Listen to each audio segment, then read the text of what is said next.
എല്ലാവർക്കും നമസ്കാരം. നെടുമ്പാശ്ശേരി എയർപോർട്ടിൽ പോകാനായിട്ട് അങ്കമാലി ടൗൺ വഴി പോകുന്നവരുടെ ഒരു ശ്രദ്ധയിലേക്കാണ് ഇന്നത്തെ വീഡിയോ. വേറൊന്നുമല്ല, ഇതിനു മുമ്പ് അങ്കമാലി ടൗൺ ഒഴിവാക്കി നമുക്ക് നെടുമ്പാശ്ശേരി എയർപോർട്ടിലേക്ക് പോകുന്ന ഒന്ന് രണ്ട് വഴികളെ പറ്റി ഞാൻ നമ്മുടെ പേജിൽ അപ്ലോഡ് ചെയ്തിരുന്നു.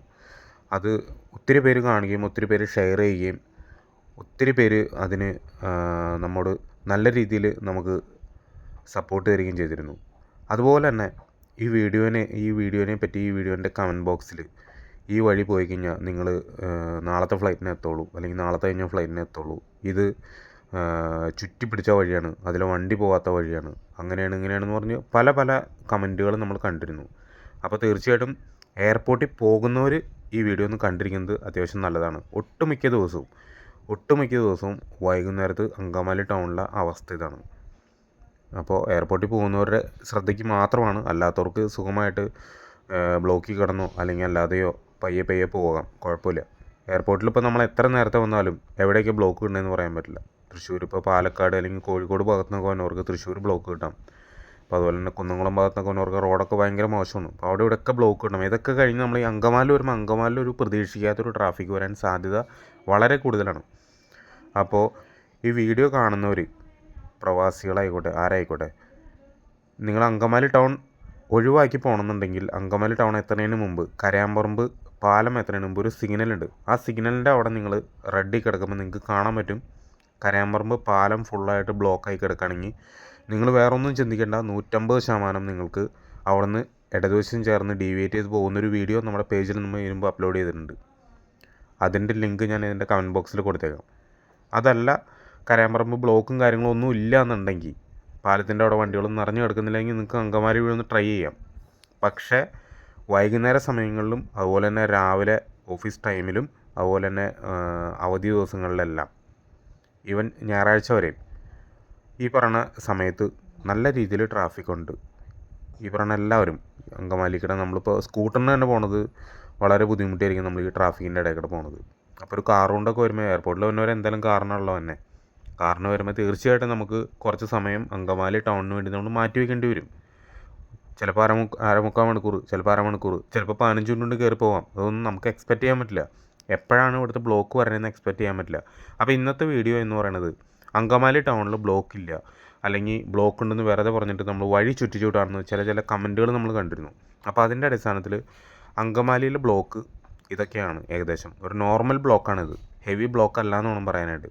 അപ്പോൾ നിങ്ങൾക്ക് ഒരു നോർമൽ ബ്ലോക്ക് ഇതാണെന്നുണ്ടെങ്കിൽ ഹെവി ആയിട്ടുള്ളൊരു ട്രാഫിക് വരുമ്പോൾ എത്ര രീതിയിൽ നിങ്ങൾക്ക് വണ്ടി മുന്നോട്ട് കൊണ്ടുപോകാൻ പറ്റും എന്നുള്ളത് ഈ വീഡിയോ കാണുന്ന എല്ലാവർക്കും മനസ്സിലാവും. നമ്മൾ സ്കൂട്ടറിൽ പോയിട്ടാണ് ഈ വീഡിയോ ചെയ്തിരിക്കുന്നത്. അപ്പോൾ നിങ്ങൾക്ക് തീർച്ചയായിട്ടും കാണുന്നവർക്ക് ഇത് വ്യക്തമായിട്ട് മനസ്സിലാകും അങ്കമാലി ടൗണിൽ എത്രത്തോളം ബ്ലോക്കുകളും കാര്യങ്ങളൊക്കെ ഒരു നോർമൽ സമയത്ത് ഉണ്ടെന്നുള്ളത്. പിന്നെ നമ്മൾ അങ്കമാലി ടൗണിൽ നിന്ന് ടൗണിൻ്റെ സിഗ്നൽ വരുമ്പോൾ അവിടുന്ന് ഇടതുവശം കയറി TB ജംഗ്ഷൻ വഴി നമുക്ക് LF ഹോസ്പിറ്റലിൻ്റെ ലിറ്റിൽ ഫ്ലവർ ഹോസ്പിറ്റലിൻ്റെ സൈഡിൽ കൂടെ വന്ന് കയറുന്ന ഒരു റോഡുണ്ട്. പക്ഷേ ആ റോഡും ചില സമയത്ത് നിന്ന് തിരിയാൻ പറ്റാത്ത രീതിയിലുള്ള ബ്ലോക്ക് വരാറുണ്ട്. അവിടെ TB ജംഗ്ഷനിൽ വരുന്ന ബ്ലോക്കിനെ കുറിച്ചും നമ്മൾ ഇതിനു മുമ്പ് ഒരു വീഡിയോ ചെയ്തിരുന്നു. അപ്പോൾ എല്ലാവരും പറയുന്നുണ്ട് ടൗൺ കൂടാതെ തന്നെ ടൗൺ എത്തുന്നതിന് മുമ്പ് ലെഫ്റ്റ് പോയി കഴിഞ്ഞാൽ നമുക്ക് TB ജംഗ്ഷൻ വഴി LFൻ്റെ അവിടെ ഒന്ന് കയറുന്നൊരു വഴി ഉണ്ടല്ലോ, അതിലും പോകാം. അതിൽ പോകാൻ പറ്റില്ല എന്ന് നമ്മൾ പറയുന്നില്ല, പക്ഷേ അവിടെയും ബ്ലോക്ക് വരാനുള്ള സാധ്യത വളരെ കൂടുതലാണ്. അതുപോലെ തന്നെ അതിനു മുമ്പ് കുറച്ച് ഇടവഴികളും കാര്യങ്ങളൊക്കെ ഒത്തിരി വഴികളുണ്ട് അങ്കമാലി ടൗണിലേക്ക് വരാനായിട്ട്. അപ്പോൾ ചില വഴികളിലൊക്കെ പോയി കഴിഞ്ഞാൽ നമുക്ക് ഒരു കാറ് പോയി കഴിഞ്ഞാൽ ഓപ്പോസിറ്റ് ഒരു വണ്ടി വന്നു കഴിഞ്ഞാൽ സൈഡ് കൊടുക്കാൻ പറ്റാത്ത പല സ്ഥലങ്ങളുണ്ട്. അപ്പോൾ അതുകൊണ്ട് ഒരു വണ്ടി വന്നു കഴിഞ്ഞാൽ നമുക്ക് കടന്നു പോകാൻ പറ്റിയൊരു വഴി മാത്രമാണ് നമ്മൾ ആൾക്കാരിലേക്ക് എത്തിക്കാൻ ശ്രമിച്ചിട്ടുള്ളൂ. ഒരിക്കലും നമ്മൾ പറയുന്ന വഴിക്കൂടെ പോയിട്ട് നമുക്കൊരു വണ്ടി സൈഡ് കൊടുക്കാൻ പറ്റാത്ത രീതിയിൽ ബ്ലോക്ക് ആവാൻ പാടില്ല. അപ്പോൾ അതിൻ്റെ അടിസ്ഥാനത്തിലാണ് നമ്മൾ ഉള്ളതിൽ നല്ലൊരു വഴിയാണ് നമ്മൾ ഈ പറഞ്ഞ ടൗൺ ഒഴിവാക്കി പറഞ്ഞത്. മൂക്കന്നൂർ റോട്ടിൽ പോയിട്ട് തിരിഞ്ഞു പോകുന്ന വഴിയാണ്. അപ്പോൾ അതിൻ്റെ ലിങ്ക് ഞാൻ ഫസ്റ്റ് കമൻറ്റിൽ ഞാൻ കൊടുത്തേക്കാം. അപ്പോൾ ആവശ്യമുള്ളവർ അല്ലെങ്കിൽ ഈ അങ്കമാലി ടൗൺ വഴി പോകുന്ന ആൾക്കാർക്ക് ഒന്ന് കണ്ടു നോക്കിക്കഴിഞ്ഞാൽ അറിയാൻ പറ്റും ഏകദേശം. തീർച്ചയായിട്ടും വൈകുന്നേര സമയങ്ങളിൽ ഒരു 3 മണി 6 മണി സമയത്തൊക്കെയും അങ്കമാലി ടൗൺ കടന്നു പോകുന്നവർക്ക് ഇതുപോലെ ട്രാഫിക് ഒട്ടുമിക്ക ദിവസങ്ങളിലും അങ്കമാലി ട്രാഫിക് കിടക്കാത്ത ഒരു വണ്ടിക്കാരൻ തന്നെ ഉണ്ടാവില്ല. പിന്നെ ടൂ വീലറിന് പോണവർക്ക് ഈ ബ്ലോക്ക് അത്ര വലിയ പ്രശ്നം ഉണ്ടാവില്ല. ഏതിക്കിടെയെങ്കിലും ഇതിലൊക്കെ നമുക്ക് കയറ്റിയെടുത്തുകൊണ്ട് പോകാൻ പറ്റും. അപ്പോൾ എയർപോർട്ടിൽ പോകുന്നവർ തീർച്ചയായിട്ടും ഈ അങ്കമാലിയിൽ ഇങ്ങനെ ഒരു ബ്ലോക്ക് ഉണ്ട് എന്നുള്ളൊരു കാര്യം നമ്മൾ മനസ്സിൽ വെച്ചിട്ട് വേണം വരാനായിട്ട്. ഒന്നുകിൽ വീട്ടിൽ നിന്ന് ഇറങ്ങുമ്പോൾ നമ്മൾ കുറച്ച് ബാക്കപ്പ് ചെയ്ത് വരണം, 1 മണിക്കൂറോ അല്ലെങ്കിൽ ഒരു 1.5 മണിക്കൂറൊക്കെ നേരത്തെ എത്താവുന്ന രീതിയിൽ വേണം വരാനായിട്ട്. തീർച്ചയായിട്ടും സമയം കൈ പിടിച്ചുകൊണ്ട് വന്നു കഴിഞ്ഞാൽ നിങ്ങൾ അങ്കമാലിയിലെ ബ്ലോക്കിൽ പെട്ട് കഴിഞ്ഞാൽ ടൗണിൻ്റെ അകത്ത് പെട്ട് പോയി കഴിഞ്ഞാൽ പിന്നെ ഒരു രീതിയിലും ഊരിപ്പോയി നമുക്ക് എയർപോർട്ടിലേക്ക് പോകാനായിട്ട് വേറെ വഴിയിലേക്ക് കടക്കാൻ പറ്റില്ല. ടൗൺ എത്രയും മുമ്പ് തന്നെ ചിന്തിക്കേണ്ട ഒരു കാര്യമാണ് നമ്മൾ ടൗൺ ടച്ച് ചെയ്ത് പോകുമ്പോൾ ബ്ലോക്ക് ഉണ്ടെങ്കിൽ എന്നുള്ളൊരു കാര്യം. അപ്പോൾ ഈ പറയുന്ന രീതിയിലുള്ള ബ്ലോക്കുകളും കാര്യങ്ങളൊക്കെ അങ്കമാലി ടൗണിൽ ഉണ്ട് എന്ന് കാണിക്കാൻ വേണ്ടി മാത്രമാണ് ഈ വീഡിയോ ചെയ്തിരിക്കുന്നത്. അങ്കമാലിക്കടെ പോകുമ്പോൾ ട്രാഫിക് കിട്ടാത്ത ഒരു ടാക്സി ഡ്രൈവർമാരും ഉണ്ടാവില്ല. ഭൂരിഭാഗം ടാക്സി ഡ്രൈവർമാർക്കും ഈ അങ്കമാലിയിലെ ബ്ലോക്കും കാര്യങ്ങളെ കുറിച്ചൊക്കെ വളരെ വ്യക്തമായിട്ട് അറിയാവുന്നവരാണ്. ഇപ്പോൾ ഈ പറയുന്ന ചുറ്റുവട്ടത്തൊക്കെ കിടക്കുന്ന ഒരു ഒത്തിരി വഴികളിലൂടെ മാറി മാറി പോകാറുണ്ട്. ഇപ്പോൾ അങ്കമാലിയിലുള്ളവരാണ്. ഇപ്പോൾ തൃശ്ശൂർ ഭാഗത്തൊക്കെ പോയിട്ട് വരുമ്പോൾ നമ്മൾ ഒരുമാതിരിപ്പെട്ട എല്ലാവർക്കും അറിയാം ഏത് വഴിക്കൂടെ പോയി കഴിഞ്ഞാൽ എവിടെ എത്തും എന്നുള്ളത്. അതുപോലെ തന്നെ ദൂരെ നിന്ന് വന്നവർക്കൊക്കെ ഒത്തിരി ബുദ്ധിമുട്ടായിരിക്കും ഇതുപോലുള്ള വഴികളൊക്കെ കണ്ടുപിടിക്കാൻ. അപ്പോൾ അതിൻ്റെ അടിസ്ഥാനത്തിലാണ് നമ്മളൊരു വീഡിയോ ചെയ്തത്. വീഡിയോ ഒത്തിരി പേര് നമ്മളോട് നല്ല രീതിയിൽ സഹകരണം ഉണ്ടായിരുന്നു. ഒത്തിരി പേര് നല്ല രീതിയിൽ നമ്മളോട് കമൻറ്റ് ബോക്സിൽ പ്രതികരിച്ചിരുന്നു. അതുപോലെ തന്നെ ചുരുക്കം ചിലരിലും ഉണ്ടായിരുന്നു നമ്മൾ തെറ്റായ വഴി അല്ലെങ്കിൽ അതൊരു തെറ്റായിട്ടുള്ളൊരു ഇൻഫർമേഷൻ എന്നുള്ള രീതിയിൽ കുറച്ച് കമൻറ്റുകളൊക്കെ നമ്മൾ കണ്ടിരുന്നു. അപ്പോൾ അതുപോലെയുള്ള കമൻറ്റുകൾ കണ്ടതുകൊണ്ട് തന്നെ അതിൻ്റെ അടിസ്ഥാനത്തിലാണ് അങ്കമാലിൽ ഇങ്ങനെ ഇതേ ടൈപ്പിലുള്ള ബ്ലോക്കുകളും കാര്യങ്ങളൊക്കെ ഉണ്ടെന്ന് തന്നെ എല്ലാവരും ഒന്ന് കണ്ടിരിക്കാമെന്ന് വിചാരിച്ചിട്ടാണ് ഞാൻ ഈ വീഡിയോ ചെയ്തത്. അപ്പോൾ തീർച്ചയായിട്ടും അങ്കമാലി വരുന്നവർ ഒന്ന് ശ്രദ്ധിക്കുക. ഇപ്പോൾ എയർപോർട്ടിൽ നിന്ന് തിരിച്ച് അങ്കമാലിക്ക് പോകുമ്പോഴേക്കും നമുക്ക് കുഴപ്പമില്ല. എയർപോർട്ടിൽ നിന്ന് വീട്ടിൽ പോകുമ്പോൾ 1-2 മണിക്കൂർ വൈകിയെന്ന് വിചാരിച്ച് യാതൊന്നും സംഭവിക്കാനില്ല. പക്ഷേ നമ്മൾ തിരിച്ച് എയർപോർട്ടിലേക്ക് വരുമ്പോൾ അങ്ങനെയല്ല. തിരിച്ച് വരുമ്പോൾ നമ്മൾ സമയത്തിന് വാല്യൂ ആണ്. ചിലപ്പോൾ പല സ്ഥലത്തും ബ്ലോക്കൊക്കെ കിട്ടി നമ്മൾ എയർപോർട്ട് എത്താറാവുമല്ലോ. ഇനിയിപ്പോൾ നിസ്സാരം കിലോമീറ്ററല്ലേ ഉള്ളൂ, 6 കിലോമീറ്റർ കൂടെയല്ലേ ഉള്ളൂ, പെട്ടെന്ന് എത്തുമല്ലോ എന്ന് വരുമ്പോഴായിരിക്കും നമ്മൾ പ്രതീക്ഷിക്കാത്ത രീതിയിലായിരിക്കും ഇവിടെ അങ്കമാലിലൊരു ബ്ലോക്ക് കിട്ടുന്നത്. അപ്പോൾ എല്ലാവരും പ്രത്യേകം ശ്രദ്ധിക്കുക. വരുമ്പോൾ എല്ലാവരും ശ്രദ്ധിക്കാൻ ശ്രമിക്കുക. ബ്ലോക്ക് ഉണ്ടെങ്കിൽ ബ്ലോക്കില്ലാത്ത വഴി നോക്കി പോകാം. അതുപോലെ തന്നെ അതല്ലെങ്കിൽ നിങ്ങൾ അതുപോലെ തന്നെ ബാക്കപ്പ് ചെയ്ത് 1-2 മണിക്കൂറൊക്കെ കൂടുതൽ ഇപ്പോൾ എയർപോർട്ടിൻ്റെ അവിടെ വന്നിട്ടൊരു ചായ കുടിച്ച് ഒന്ന് ഫ്രഷായിട്ട് ഒന്ന് അകത്തേക്ക് കയറാം. കുറച്ച് നേരത്തെ വന്നാലും എയർപോർട്ടിൽ സമാധാനമായിട്ട് നമുക്ക് ഇരിക്കാമല്ലോ. അപ്പോൾ ബ്ലോക്ക് ഓരോ ദിവസം ചെല്ലുന്തോറും കുറയല്ല, ഇവിടെ കൂടുകയാണ് ചെയ്യുന്നത്. വാഹനപ്പെരുപ്പം അതുപോലെ തന്നെ ചില സമയത്തൊക്കെ സിഗ്നൽ പ്രോപ്പറായിട്ട് നമുക്കവിടെ വർക്ക് ചെയ്യുന്നില്ല പല സ്ഥലങ്ങളിലും. ചില സമയത്ത് അവിടെ പോലീസുകാരാണ് അവിടെ നമുക്ക് സിഗ്നൽ തരുന്നത്, സിഗ്നൽ ലൈറ്റ് വർക്ക് ചെയ്യുന്നില്ല. അപ്പോൾ എന്ത് കാരണം കൊണ്ടാണോ അതൊന്നും നമുക്കറിയില്ല. പക്ഷേ വാഹനം ഉപയോഗിക്കുന്നവർക്ക് എപ്പോഴും ബുദ്ധിമുട്ടാണ് ഈ ബ്ലോക്കിലൊക്കെ ചാടിപ്പോകുന്നത്. വളരെ ബുദ്ധിമുട്ടാണ്. പോരാത്തതിന് മഴയും കാര്യങ്ങളൊക്കെ ഉണ്ടെങ്കിൽ പറയാൻ വേണ്ട. അതുപോലെ ഈ റൂട്ടിൽ യാത്ര ചെയ്യുമ്പോൾ ബ്ലോക്ക് കിട്ടിയിട്ട് അങ്ങനെ എന്തെങ്കിലും ബുദ്ധിമുട്ടുകൾ കൊണ്ടൊക്കെ എയർപോർട്ടിൽ എത്താനായിട്ട് ഡിലേ ആയിട്ടുണ്ടോ, അതല്ലെങ്കിൽ എറണാകുളം പോകുന്നതൊക്കെ എത്താനായിട്ടൊക്കെ ഒത്തിരി പേർക്കൊക്കെ ഡിലേ ആവുന്നുണ്ട്. അപ്പോൾ അങ്ങനെ ആർക്കെങ്കിലുമൊക്കെ ഹെവി ട്രാഫിക് അങ്കമാലി കിട്ടി അങ്ങനെ എന്തെങ്കിലും ഒരു അനുഭവങ്ങളൊക്കെ ഉണ്ടെങ്കിൽ നമുക്ക് ഇതിൻ്റെ കമൻറ്റിൽ നിങ്ങൾക്ക് നമ്മളെ അറിയിക്കാവുന്നതാണ്. തീർച്ചയായിട്ടും മറ്റുള്ളവരിലേക്ക് അത് എത്തുമെന്നുള്ളതുകൊണ്ട് തന്നെ ആൾക്കാർക്ക് അതിൻ്റെ പ്രിക്കോഷൻ എടുത്ത് വരാൻ ഉള്ളൊരു ഹെൽപ്പാവും. നിങ്ങളങ്ങനെ എന്തെങ്കിലും നിങ്ങൾക്കൊരവസ്ഥ വന്നിട്ടുണ്ടെങ്കിൽ തീർച്ചയായിട്ടും നിങ്ങൾ ഇതിനകത്തൊന്ന് അറിയിക്കുക, ഈ വീഡിയോ കാണുന്നവർ. അപ്പോൾ എയർപോർട്ടിൽ വരുന്നവർ ഒന്ന് ശ്രദ്ധിച്ച് വരുന്നതായിരിക്കും നല്ലത്. അതല്ലെങ്കിൽ നമുക്ക് പണി കിട്ടാൻ സാധ്യത വളരെ കൂടുതലാണ്. ഈ വീഡിയോ നിങ്ങൾ മൊത്തമായിട്ട് കണ്ടിട്ട് നിങ്ങൾക്ക് ഒരു അഭിപ്രായം, നിങ്ങൾ എല്ലാവരും കാണുന്ന എല്ലാവരും ഒരു അഭിപ്രായം പറഞ്ഞു കഴിഞ്ഞാൽ തീർച്ചയായിട്ടും അത് മറ്റുള്ളവർക്ക് ഗുണം ചെയ്യുള്ളൂ തീർച്ചയായിട്ടും. അപ്പോൾ ഇനി ഞാൻ കൂടുതൽ പറഞ്ഞ് ബോറടിപ്പിക്കുന്നില്ല. നിങ്ങൾക്ക് വീഡിയോ കാണാം. വീഡിയോ കണ്ടിട്ട് നിങ്ങളുടെ അഭിപ്രായം രേഖപ്പെടുത്താം. ഇനി അങ്കമാലി ടൗണിലുള്ളവർ അല്ലെങ്കിൽ അങ്കമാലി പരിസരത്തുള്ളവരൊക്കെ സ്ഥിരമായിട്ട് അനുഭവിക്കുന്ന ഒരു സംഭവമായിരിക്കും ഇത്. പിന്നെ ടൂ വീലർമ്മ പോയാലും ഇപ്പോൾ നമ്മൾ ടൂ വീലർമ്മയാണ് പോകുന്നത്, എന്തൊരു ബുദ്ധിമുട്ടാണ്. നമ്മൾ ഇപ്പോൾ ഒരു മഴയും കൂടെ ഉണ്ടെങ്കിൽ എന്തായിരിക്കും സ്ഥിതി. മഴക്കോട്ട് രാണ്ട് വരുന്ന ഈ ബ്ലോക്ക് ചെയ്യുന്ന പെട്ടെന്നൊരു മഴ വരുമ്പോൾ വണ്ടി നിർത്താനായിട്ട് സ്ഥലം ഉണ്ടാവില്ല. പല പല പ്രശ്നങ്ങളാണ്. അപ്പോൾ എല്ലാവരും ഒന്ന് വീഡിയോ കണ്ടിട്ട് ഒന്നൊരു അഭിപ്രായം പറയണേ.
ഈ വീഡിയോ കാണുന്നവർക്ക് ഇപ്പോൾ ഏകദേശം മനസ്സിലാക്കണം അങ്കമാലിൽ എത്രത്തോളം ബ്ലോക്കുകളും കാര്യങ്ങളൊക്കെ ഉണ്ടെന്നുള്ളത്. തീർച്ചയായിട്ടും എയർപോർട്ടിൽ പോകണ്ടാത്തവർ അല്ലെങ്കിൽ എയർപോർട്ടിലേക്ക് പോകേണ്ടവർ മാത്രമാണ് ഈ കാര്യങ്ങളൊക്കെ ശ്രദ്ധിക്കേണ്ടത്. അല്ലാത്തവർക്ക് ഈ ബ്ലോക്കിൽ കിടന്നോ അല്ലാതെയൊക്കെ പോകാം. ചെറിയ ചെറിയ ഇടവഴികളൊക്കെ കയറി പോകാം. അവിടേക്ക് എന്ത് വന്നാലും നമുക്കിപ്പോൾ വീട്ടിൽ ചെന്നാലും കുറച്ച് ലേറ്റ് ആയാലും പ്രശ്നമില്ല എന്നുള്ളവർക്കൊക്കെ സുഖമായിട്ട് ഈ ടൗൺ തന്നെ എടുത്ത് പോകാവുന്നതാണ്. അല്ലാത്തവർ വരുമ്പോൾ ശ്രദ്ധിക്കുക. അപ്പോൾ എല്ലാവരും അഭിപ്രായം പറയുമല്ലോ അല്ലേ.